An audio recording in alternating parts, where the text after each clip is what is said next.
اللہ اللہ اللہ۔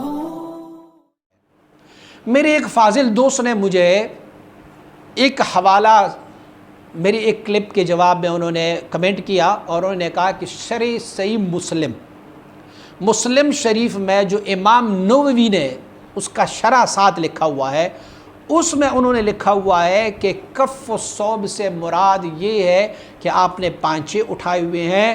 تو مجھے بڑی تعجب ہوئی کہ امام نووی رحمۃ اللہ تعالی جیسے شخصیت کیسے اس لفظ کو ایسے تبدیل کر سکتا ہے۔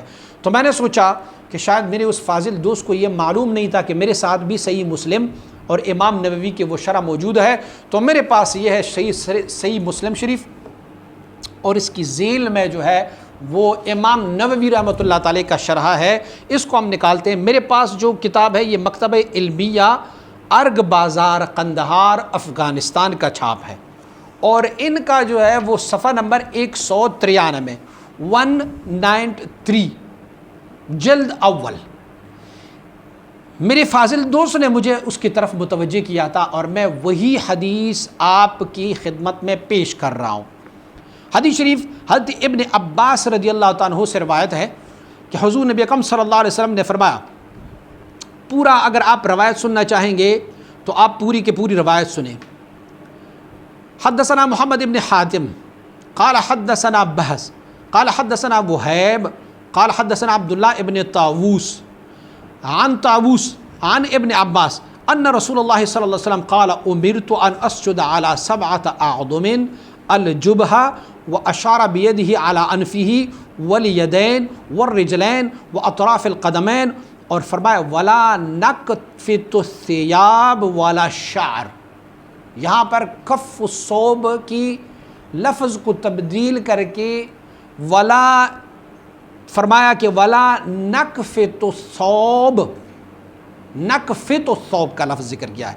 اچھا، تو میرے فاضل دوست نے کہا کہ اس کی ذیل میں، اس حدیث کی ذیل میں حضرت امام نووی رحمہ اللہ نے لکھا ہوا ہے کہ کف الثوب کس کو کہتے ہیں۔ آپ سماعت فرمائے، یہ اس پر امام نووی لکھتے ہیں قول علیہ الصلوۃ والسلام 7 اعظم، 7 ہڈیوں پر مجھے یا 7 اعضاء پر مجھے سجدے کا حکم دیا ہوا ہے، اور فرمایا وقول علیہ الصلوۃ والسلام لا نکفت الثیاب ولا الشعر هو بفتح النون وکسر الفاء ای لا نضمها ولا نجمعها۔ ہم اپنے لباس کو ضم اکٹھا نہیں کرتے، اسے جمع نہیں کرتے دوران نماز میں۔ اللہ اکبر۔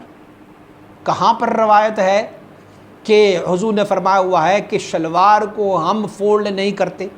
امام نووی نے شرح لکھا ہوا ہے، اور آپ آگے لکھتے والکفت الجمع والضم، فرماتے ہیں کفت کس کو کہتے ہیں؟ حضور نے فرمایا ولا نکفتو، یہ نکفتو کفت کا کیا معنی ہے؟ الجمع والضم، اکٹھا کرنا اور جمع کرنا۔ ومنہ قولہ تعالی، آپ دلیل بھی دے دیتے ہیں کہ کفت یا اسی طرح کفت کا کیا معنی ہے، آپ دلیل دیتے ہیں اللہ کی قول سے۔ فرماتے ہیں اللہ رب العزت فرمایا الم نجعل الارض کفاتا، کفات یا کفاف، کفت اس کی معنی کیا ہے؟ اے تجمع الناس فی حیاتہم و موتہم وہو بمعنی الکف، اس کو کہتے ہیں کف۔ جمع ضم اکٹھے کرنے کو کف کہتے ہیں۔ اللہ اکبر۔ تو یہ امام نووی نے جو شرح لکھا ہوا ہے، اس سے بھی ثابت ہوا کہ کف الثوب جو ہے وہ شلوار فولڈ کرنے، پینٹ فولڈ کرنے یا اوپر چڑھانے کو، شلوار کی یا پینٹ کو اوپر چڑھانے کو، اس کو کف الثوب نہیں کہتے، بلکہ کف الثوب جو ہے اسے کہتے ہیں کہ کسی بندے کا لباس اتنا بڑا ہو کہ اگر وہ حالت سجود میں جانا چاہیں تو ان کا لباس زمین پر لگ رہا ہو، وہ اپنے لباس کو وہاں سے جمع کر کے، ضم کر کے اپنے ساتھ اکٹھا کر کے رکھیں، من الکفاف، بچانے سے کہ زمین پر نہ لگ جائے، مٹی پر نہ لگ جائے، اسے کہتے ہیں کفاف۔